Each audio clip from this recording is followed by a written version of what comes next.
And now, stay tuned for the mystery program that is unique among all mystery programs. Because even when you know who is guilty, you always receive a startling surprise at the final curtain. In the Signal Oil program, The Whistler.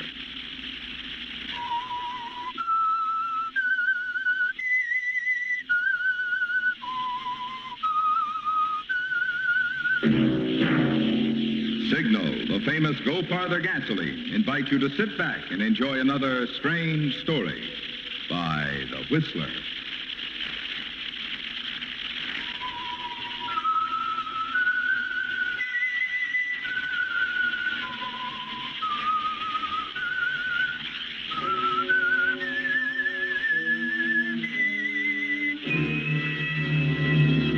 I am The Whistler, and I know many things, for I walk by night. I know many strange tales hidden in the hearts of men and women who have stepped into the shadows. Yes, I know the nameless terrors of which they dare not speak. And now for the Signal Oil Company, The Whistler's strange story, Whirlpool.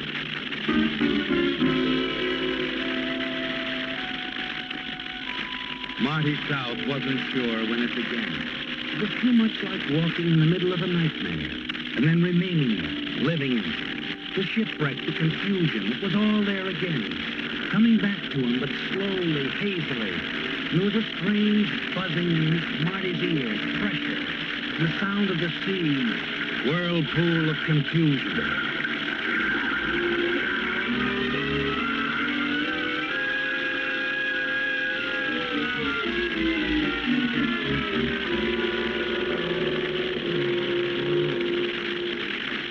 And then gradually out of the whirlpool, voices, dim, faintly at first, but voices, growing, coming closer and closer.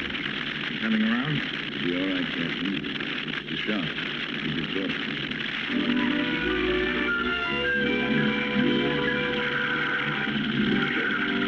But through it all, one thing seemed clear to Marty South, in focus. Those few swift minutes before the ship heeled over on its side, before he leaped for the lifeboat and missed, there was a girl. Yes, a girl standing in the companionway just outside her cabin. Marty remembered her face, her fair skin, her clear eyes, wild as he shouted at her frantically. "Don't stand there! Get up to the deck, the lifeboat." Boat? Oh, yes, I was just... Wait a minute. Is anybody inside in the cabin? Cabin? There's... No. No, I'm alone. Then go on, up those stairs. There isn't much time. Hurry.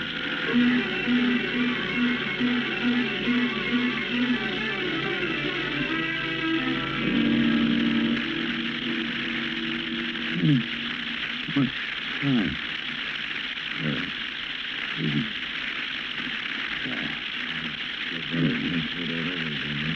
Better go. Along, Captain. 18. Mr. 18. We're safe, Mr. 18. We got you in time. Can you hear me? I'm the ship's captain. We're on board the SS Airborne, bound for Singapore. SS Airborne. That's right. Singapore. Here, try to drink this, Mr. Hastings.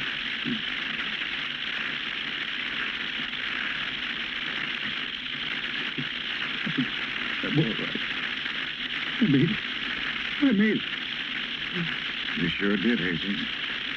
Hastings? There couldn't be any mistake about his identity, Captain. Huh? Oh, no. No, that's who he is. He's Hastings, Doctor. There's no doubt about it. His wife identified him. Oh, could you get her to come in, Captain? Wife? My wife? No, No, just relax. You're suffering from shock, Mr. Hastings. Exhaustion and severe shock. No, but... would you come in, Mr. Hastings? My husband, is he all right, Captain? Just come in, please. No, I don't have it. You stop, Marty. The protest dying in your throat as you struggle up to one elbow. Look toward the door. It's the same girl, isn't it? The one you faced in the companionway and shouted at. But now she's coming towards you. Speaking differently. Very different. My darling, I was so afraid for you, but I told them you'd pull through when I told them who you were. What? Doctor, he isn't delirious. Don't worry, Mrs. Hastings. Doc, Yes, Mr. Hastings? can Leave us alone. Sure. I want to be alone with my wife. Certainly. Captain, we'll wait out on the deck. Anything you say.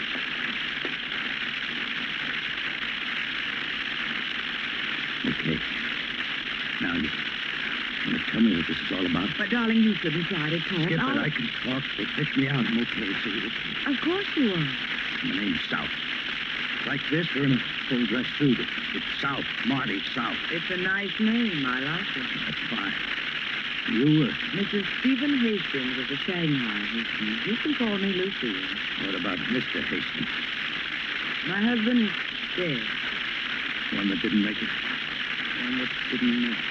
What happened to him? How come I don't know. Stop asking me. Stop looking at me like that. Like what?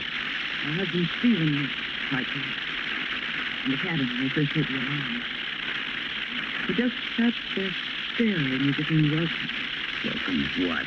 Chance to die? I don't know. You couldn't get him out. No, I couldn't send anybody back here. I didn't think of something like that happening. I couldn't. You've been thinking since? Yes. Plenty of it.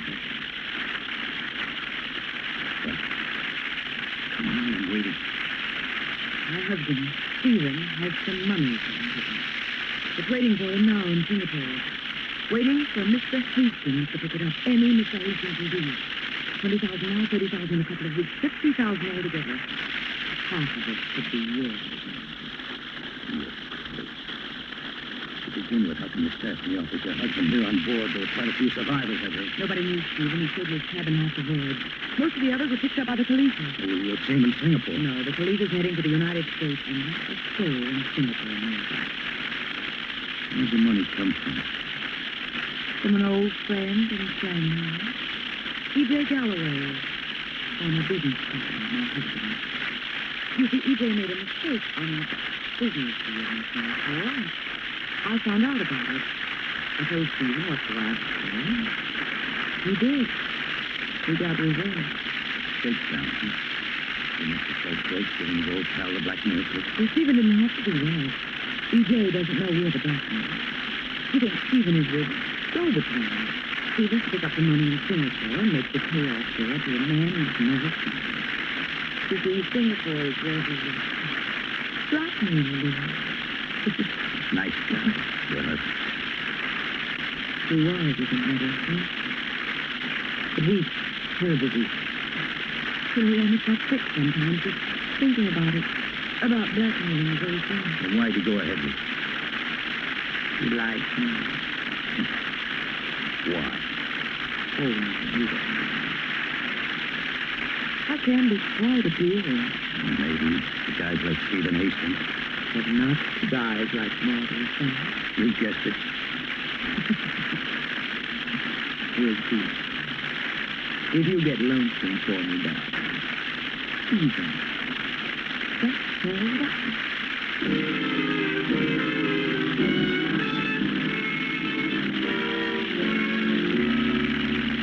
That's all, Marty, and then she's gone. Leaving you to think it over. But you know her kind. Lucille is a man trap. We figure she'll be back soon to try to help you make up your mind. But that's where you make a mistake, isn't it, Marty? She lets you rest and think. At first you find yourself strangely curious. Then you think some more and you decide not to say anything to them about her husband, Stephen Hastings. Money is an important item to you, too, isn't it, Marty? Yes. Half a day out of Singapore, you can't stand it anymore. You call the doctor and send for her. You're figuring out how wonderful. I'm doing better than that. Taking the Oh? Don't look as if you don't know why. Yes, you see. And how nice when you say it. Well, if you want to know what I discovered? I know. Yeah? You like me. No, I think you like me. You hit it with the first part. But get this. I know what I'm going into. It includes you only because you're necessary to my immediate prosperity. I'm very necessary, darling. So is you're having a husband, Steve.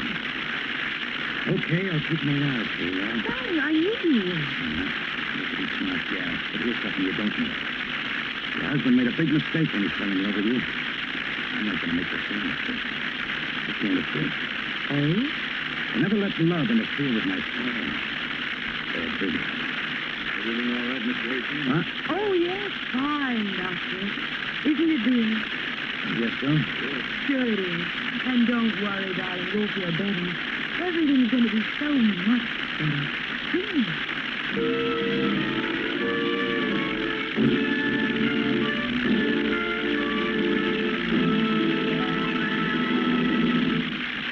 This being the first program in March, I'm reminded of that old saying, in like a lion, out like a lamb. With Signal gasoline, it's just the other way around. It goes into your car as a clear liquid, innocent looking as a lamb. But once inside your engine, it generates the power of a lion. However, while Signal's power may be likened to that of a lion, you'll find your car's appetite for Signal gasoline is gratifyingly small. After all, gasoline that's engineered to help your engine run as efficiently as today's Signal naturally saves gas while you drive. Saves with quick starting. Saves with smooth pickup, free from balking or hesitation. Saves with full power that gets you into high gear fast. Helps you stay there with a minimum of shifting on hills or in traffic. And of course, the more gasoline you save, the more mileage you enjoy. Which explains Signal's good mileage. And the reason we say mileage and performance go hand in hand. To get both, get Signal, the famous Go Farther gasoline.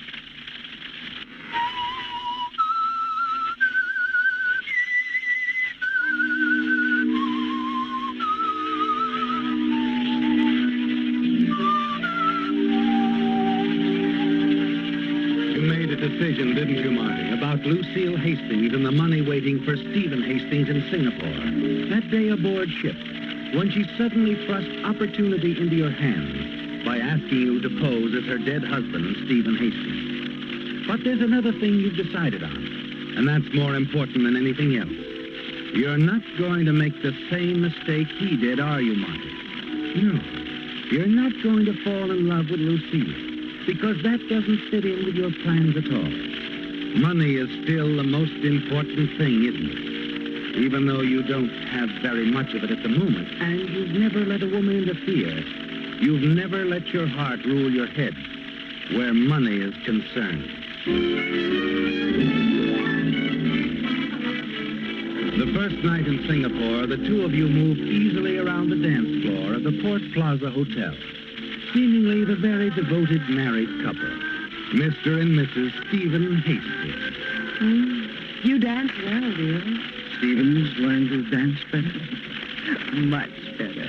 Maybe the poor guy was tired. He had a right to be. I think we should stop talking about that. Suits me. Come on back to the table. Let's talk about when we go to work. All right. The chair? Thank you. No. Let's see. I think we'd best wait a day or two. You can go there Wednesday for the first scene. The second will be ready in a couple of weeks. E.J. couldn't raise it all at once. Where do I go? Well, I'll have to look at E.J.'s letter again for the exact address. It's a little tailor shop somewhere on Ponderosa Street. You don't have to look again. Not with that memory. It's a tailor shop. But why Wednesday? No reason. I just think it's fair. All right. Maybe it is, maybe it isn't. How did you all this mystery? There isn't any mystery. I told If you. Galloway stood still for a 50-grand shakedown, why didn't he just give it to you or send it to you direct? Why all this movie stuff? This was my idea, not E.J.'s. You see, in case E.J. couldn't raise the money, or changed his mind, or decided to talk with the authorities, I thought it'd be much better for me if I was far away. With me for the fall guy if anything goes wrong here. Nothing can go wrong here. There's no crime in having your coat closed. What do I do when I get to this tailor shop Wednesday? As I said, you just have your coat closed. You can wait for it if you want to. Tell them you're Mr. Hastings. But if they want proof? They can call the hotel and ask Mrs. Hastings. But they won't. Oh, relax, darling. Sorry, I can't relax. Not until I've had my coat pressed.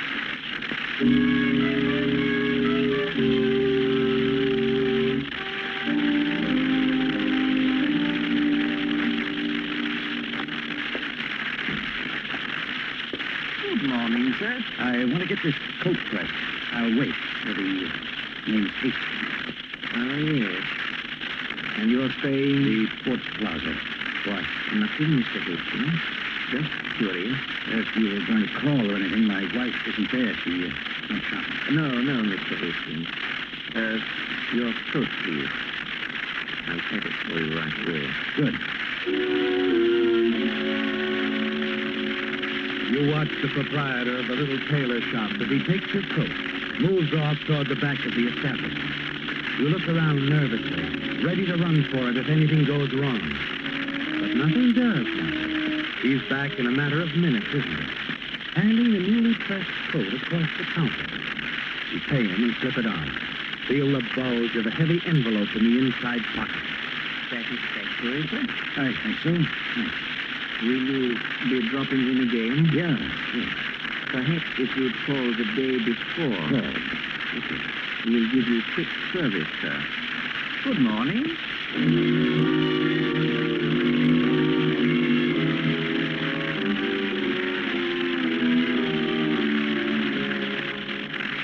Half a block away, you open the envelope and look inside. It's there, isn't it? $20,000. You smile as you put it away. But there's still another payoff, another $30,000. It would be stupid of you to walk out now, wouldn't it? Then your pulse quickens and you glance back. You're certain someone's following you, aren't you, Marty? And you realize that Lucille is still sinking as fast as ever. But you guessed you might pick up the money a day early, not wait until win it. You turn, hurry down the street on your way back to the hotel.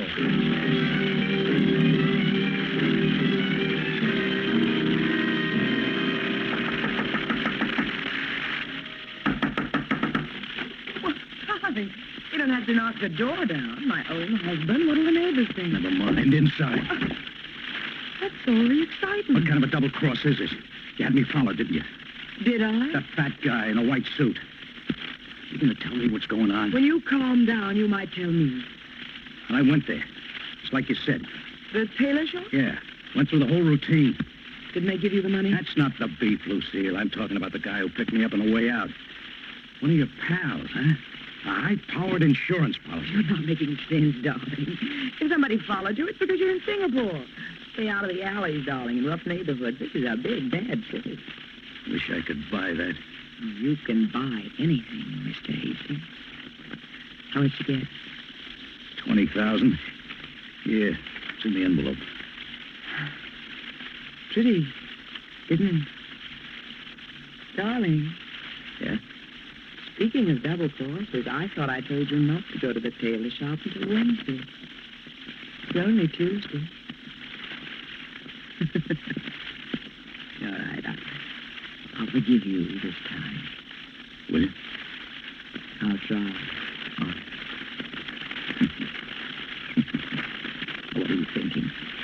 Something pretty foolish. But sometimes you'd really like to level. Marty, darling, put your arms around me. What, so I can hold on to the sleigh I ride? wouldn't take you on a sleigh ride, not you. You'd take anybody on me. Marty. Marty.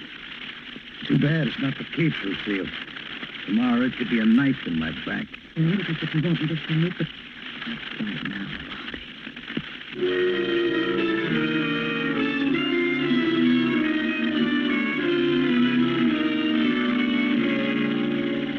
Your mind is spinning as you leave her, Marty. You're afraid, aren't you? Because the one thing you've tried to guard against is happening. Slowly, surely, you're falling for her. And you know what it can mean.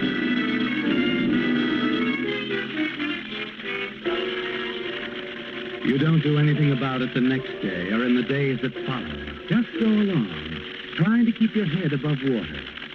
Then one night, as you walk alone through the streets of Singapore, you catch sight of him again, the man she's had following. Hurry forward, turn into an alley, and stop. Wait. Here I am, mister. What do you want? Just a moment, Mr. Hastings. I just wanted to talk it over. Talk what over? Why, the deal. I thought maybe you'd changed your mind the way you've been acting, avoiding me. Of course, this is a crazy setup. Oh? I naturally thought you were going to meet me here when you got in last week and set it all up. naturally, but... Well, I almost forgot what you looked like. You didn't know what I looked like. You never saw me before. You made the deal with the man I worked for, remember? I think you'd better keep talking, Mr... Gray is good enough. Mr. Gray. Might be. Oh, I don't blame you for being careful, Mr. Hastings. Our deal like this. But how does this sound to you? You take your wife to the Red Angel Cafe tomorrow night. Just casually have dinner with her, the last one, then stroll out on the terrace. The terrace? Yes. Hardly anyone ever there. Just give me a chance to get lined up and then light her cigarette. The match will give me a target, an easy one. What do you know? Stephen. It hits you suddenly. Stephen Hastings, the weakling. He'd actually set up a plan to kill her at the end of the voyage. A plan that he was too weak to go through with. Perfect, isn't it? You can get rid of Lucille tomorrow night. And a few days later, you can drop around to the tailor shop, pick up the rest of the money, and leave town. But you're not sure that this is the way you want it to be, are you? Not even for $50,000. What is the matter, Mr. Hastings? You haven't changed your mind. Changed my mind? Well, I would like a little more time to think it over. I've been doing some thinking. I want the $5,000 you agreed on, Mr. Hastings. 5,000. Okay, we'll get it. Yes. Please leave it in your hotel box. Small, new bill. Cash. Yeah, sure. It's great. Yes? If the money's in the box, tomorrow night, you'll see us, my wife and me, at the Red Angel Cafe. On the terrace. Yes. I'm to light the cigarette. That is right, Mr. Hastings. And take your time thinking it over. It's quite a decision for a man to make. In your position, I don't blame you. You sleep on it. I don't mind waiting a little longer.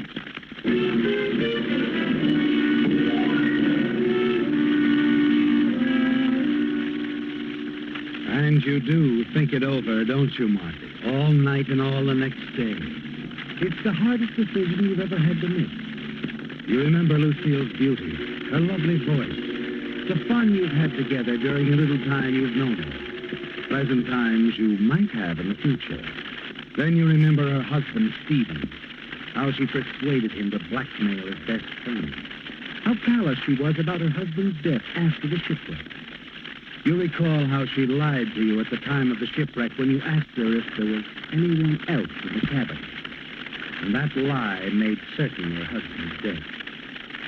You also remember something else. The 20,000 she had, and the 30,000 she's expecting in a few days. That evening... Darling, how did you know about this place? The Red Angel? Mm-hmm. I heard somebody mention it. Like it. Very much. And I like you for bringing me. Lucille, I... You want to talk? Well, come on. Where are we going? Out on the terrace. Oh, but... Oh, okay. Terrace.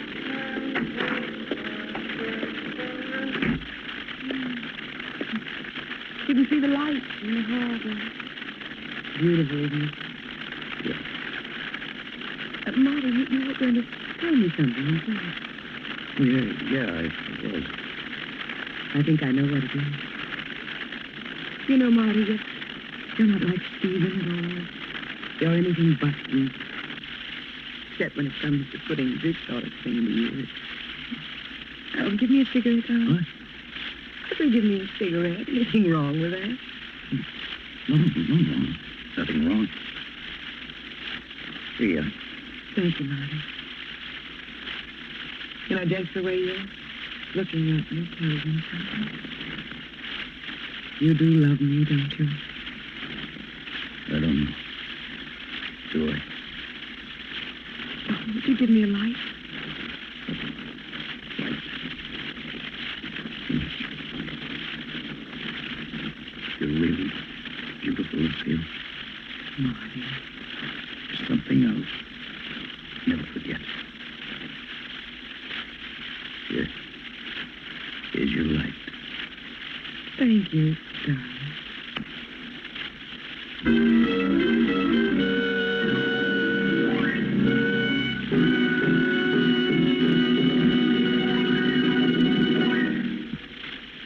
Because the past several months of cold weather have been particularly tough on car batteries, here is some news that's worth remembering. There's now available an improved type battery which is not only much more powerful, but lasts far longer. I'm referring to the new Signal Deluxe battery, available only at Signal service stations. Unlike ordinary batteries, which may be guaranteed for 12 or 18 months, Signal Deluxe batteries are guaranteed a full 30 months on a service basis. Also, Signal Deluxe batteries deliver up to 35% more power to give you quick, dependable starting and to take care of the many electrical gadgets on modern cars. The secret of this superior performance in Signal Deluxe batteries is their superior construction, which includes the latest micro-porous all-rubber separators, plus an improved design all-rubber case, which doesn't need water as often. When you take into account the generous trade-in allowance Signal dealers are now giving for old batteries, plus their convenient credit terms, you can see why more new batteries at the same stations where they fill up with the famous Go Farther gasoline at Signal stations.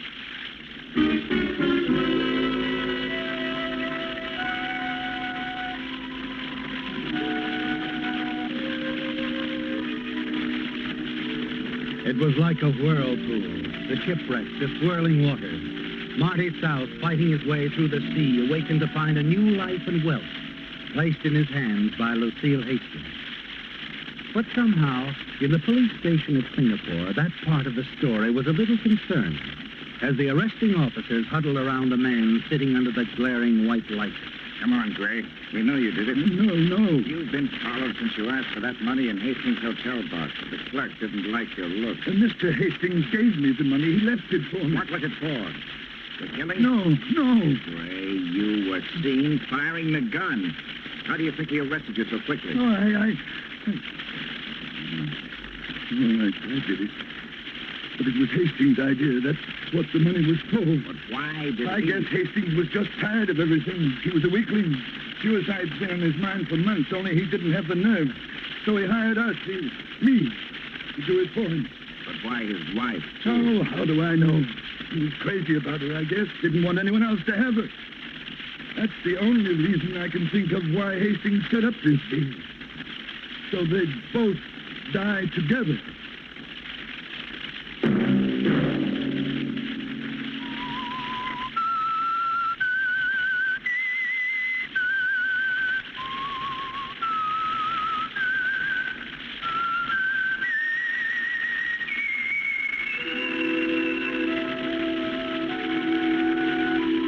Let that whistle be your signal for the Signal Oil program, The Whistler, each Sunday night at the same time.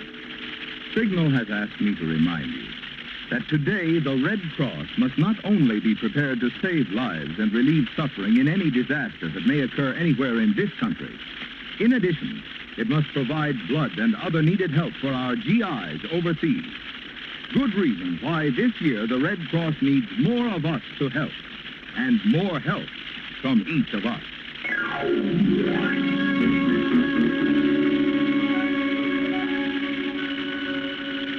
Featured in tonight's story were Bill Foreman as the Whistler, Jack Moyles, Betty Lou Gerson, Ted Von Elk, Raymond Burr, and Byron Kane. The Whistler was produced and directed by George W. Allen, with story by Joel Malone, music by Wilbur Hatch, and was transmitted overseas by the Armed Forces Radio Service. The Whistler was entirely fictional, and all characters portrayed on The Whistler are also fictional. Any similarity of names or resemblance to persons living or dead is purely coincidental. Remember to tune in at this same time next Sunday when the Signal Oil Company will bring you another strange story by The Whistler. Marvin Miller speaking for the Signal Oil Company. Stay tuned now for our Miss Brooks starring Eve Arden, which follows immediately over most of these stations. This is the CBS Radio Network.